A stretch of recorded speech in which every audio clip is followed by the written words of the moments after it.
ফ্রেন্ডের মায়ের হাতের রান্নার একটা এক্সপিরিয়েন্স আছে।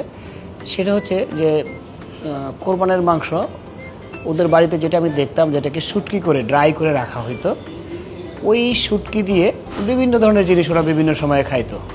কখনো সেটা দিয়ে ওরা গরুর মাংসের ঝুরা কারি রান্না করে খেত, কখনো দেখতাম যেটা দিয়ে বালা চায়ের মতো সালাদ বানিয়ে খেত। যখন গরম ভাত দিয়ে খাচ্ছিলাম আমার সেই ফ্রেন্ডের বাসায়, ওর মায়ের হাতের করা, আমার কাছে মনে হয়েছে যে আসলে একটা অন্যরকম কোনো একটা খাবার যেটা আমার মুখে এখনও লেগে আছে।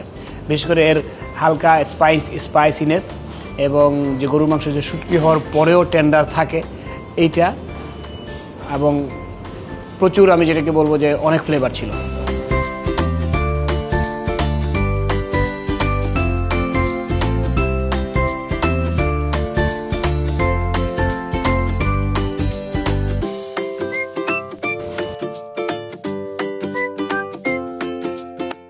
বালা চায়ের জন্য প্রথমে যেটা করতে হবে, আপনাকে গরুর মাংসকে সিদ্ধ করে শুকিয়ে নিতে হবে। সেটা রৌদ্রে হতে পারে এবং তেলের মধ্যে ফ্রাই করে হতে পারে। এরপরে এই মাংসটাকে আমরা পটের মধ্যে রেখে দিতে পারি, সারা বছর ইউজ করতে পারি।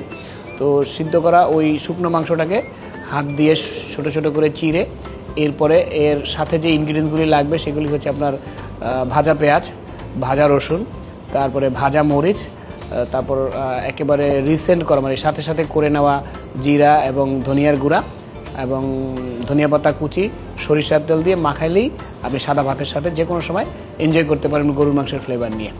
এটা হচ্ছে বালা চাও। আর সিক্রেট আমার কাছে যেটা মনে হয় যে গরুর মাংস যখন এটাকে প্রসেস করা হয় তখন এর সাথে এর ময়েশ্চার ধরে রাখার জন্য এই বয়েলের সাথে সলিড মাংসের সাথে একটু ফ্যাট, যে রিয়েল ফ্যাট থাকে গরুর সাথে, ওই ফ্যাট সহকারে বয়েল করলে এটা একটু ময়েশ্চার ভালো এবং টেস্ট ভালো থাকে।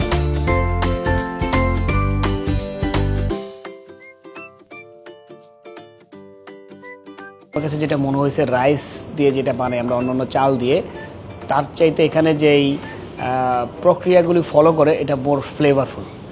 আর এখানে যে হালকা একটা দানাদার ভাব থাকে, এই কাউইন চালের যে দানাদার ভাবটা আমি যখন ফিল করি আমার মুখের মধ্যে, এইটা আমার কাছে ভালো লাগে, যেটা অন্য রাইস দিয়ে বানানো পায়েসের মধ্যে আমি পাই না।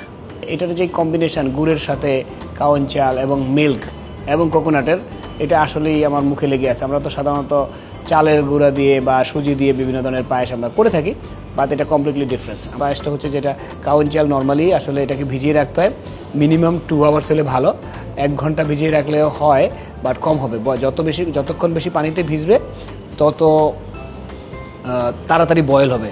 তো এটা প্রথমে বয়েল করতে হবে পানি দিয়ে, আর গরম মিল্ক অন্য একটা পাত্রে, দুধটাকেও গরম করে নিতে হবে একটু ওই মশলাদার দিয়ে, বিশেষ করে ফ্লেভার মশলা যেগুলি গরম মশলা আমরা বলি, যেটা লং, এলাচ, দারচিনি, তেজপাতা এগুলি দিয়ে।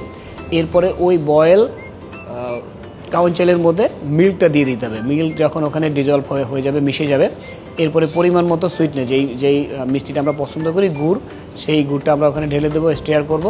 নামানোর কিছুক্ষণ আগে আমরা কোকোনাট, যেটা নারিকেল যেটা গ্রেট করা থাকবে, সেটা আমরা দিয়ে নেড়ে চেড়ে নামিয়ে ফেলবো। একদম ফাইনাল টাচ শেষ করার আগে আমরা একটু ঘি উপরে দিয়ে দিব, খাঁটি গাওয়া ঘি। তো এই ঘি দিয়েই আমরা পরিবেশন করতে পারবো। আপনারা মাংসকে অবশ্যই সুন্দরভাবে সংরক্ষণ করবেন, কারণ এই মাংস আপনার শরীরের জন্য যেমন দরকারি, আর সেটাকে যদি আপনি সঠিক প্রসেসে প্রক্রিয়াজাত করে রক্ষণাবেক্ষণ না করেন, তাহলে এই মাংস আপনার শরীরের জন্য ক্ষতিকর হয়ে দাঁড়াবে। ফ্রিজের প্রপার টেম্পারেচারের মধ্যে যদি আপনি নর্মাল টেম্পারেচারে রাখেন, আপনি 2 to 3 ডেজ, 2 থেকে 3 দিন রাখতে পারবেন 1 থেকে 5 ডিগ্রি টেম্পারেচারের মধ্যে। আর আপনি যদি 2 থেকে 2.5 মাস বা 3 মাস পর্যন্ত রক্ষণাবেক্ষণ করে খেতে চান, তাহলে আপনাকে, যেটাকে আমরা বলি ডিপ ফ্রিজ বা ফ্রিজার, সেটাতে -18 ডিগ্রি টেম্পারেচার, -18 ডিগ্রি টেম্পারেচারে রেখে আপনি 2.5 থেকে 3 মাস ওটা